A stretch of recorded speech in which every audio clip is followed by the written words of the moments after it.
Hello everyone, welcome back to our channel. ఇవాల్టి recipe ఎంతో రుచిగా ఉండే అనపకాయల పులుసును ఎలా తయారు చేయాలో చూద్దాం పదండి. ఇది చాలా తొందరగా కూడా అయిపోతుంది. దానికోసం ఇక్కడ 1/2 కిలో అనపకాయలని తీసుకున్నానండి. వీటిని రాయలసీమ సైడు అనపకాయలు అంటారు. ఇవి 1/2 కిలోకి 1/4 కిలో గింజలు అయ్యాయి. ఈ విధంగా ఒలిచి వాటర్లో వేసుకోవాలి.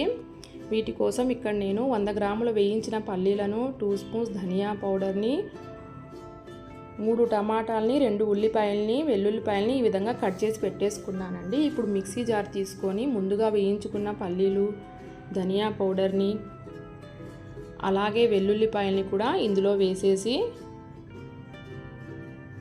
గ్రైండ్ చేసేసుకోవాలండి. ఈ విధంగా పౌడర్ లాగా అవుతుంది. దీన్ని పక్కన పెట్టేసుకోవాలి. ఇప్పుడు స్టవ్ ఆన్ చేసి కుక్కర్ పెట్టేసుకొని 2 స్పూన్స్ ఆయిల్ వేసుకోవాలి. ఆయిల్ అనేది వేడైన తర్వాత ఇందులోకి పోపు దినుసులు వేసుకోవాలండి. 1/2 స్పూన్ ఆవాలు, 1/2 స్పూన్ ధనియాలు, 1/2 స్పూన్ జీలకర్ర, ఎండుమిర్చి, వెల్లుల్లిపాయల్ని కొద్దిగా చితక్కొట్టి వేసుకోవాలండి. ముందుగా కట్ చేసి పెట్టేసుకున్న ఉల్లిపాయలు, కరివేపాకుని కూడా ఇందులోకి వేసేసి ఇవన్నీ రంగు మారే వరకు వేపుకోవాలండి. కొద్దిగా ఇలా కదుపుతూ వేపుకోవాలి. ఇప్పుడు ముందుగా కట్ చేసి పెట్టేసుకున్న టమాటాలని ఇందులోకి వేసుకోవాలండి. ఇవన్నీ ఒకసారి ఈ విధంగా కలుపుకోవాలి.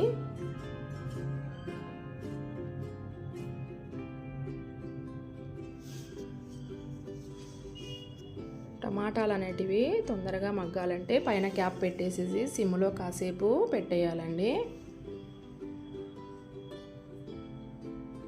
టమాటా ఈ విధంగా మగ్గిపోయింది.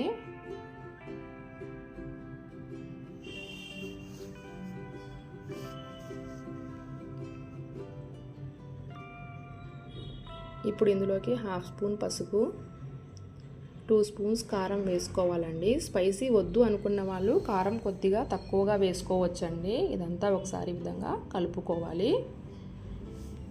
ఇప్పుడు ఇందులోకి ముందుగా మనం ఒలిచి పెట్టుకున్న అనపగింజల్ని వేసుకోవాలండి. అలాగే మనం గ్రైండ్ చేసి పెట్టేసుకున్న పౌడర్ని కూడా ఇందులో వేసేసుకొని ఈ విధంగా ఒకసారి కలిపేసుకోవాలన్నమాట. మొత్తం అంతాను ఈ మసాలా అంతాను ఈ గింజలకు పట్టే విధంగా కలుపుకోవాలి. అలాగే రుచికి తగినంత ఉప్పును వేసుకోవాలి. ఇక్కడైతే నేను గ్రేవీ కోసం 1 గ్లాస్ వాటర్ అయితే వేసుకుంటున్నానండి. గ్రేవీ ఎక్కువ కావాలనుకున్న వాళ్ళు వాటర్ ఇంకా కొంచెం ఎక్కువ వేసుకోవచ్చండి. ఈ విధంగా ఒకసారి మొత్తం అంతా అన్నీ కలిసే విధంగా కలుపుకొని క్యాప్ పెట్టేసుకొని 3 విజిల్స్ వచ్చే వరకు కుక్ చేసుకోవాలండి. అనపగింజల కూర అయితే ఈ విధంగా రెడీ అయిపోయిందండి. ఇది వేడి అన్నంలోకి, రాగి సంగట్లోకి, జొన్న రొట్టెలోకి చాలా బాగుంటుందండి. ఒకసారి తప్పకుండా ట్రై చేయండి.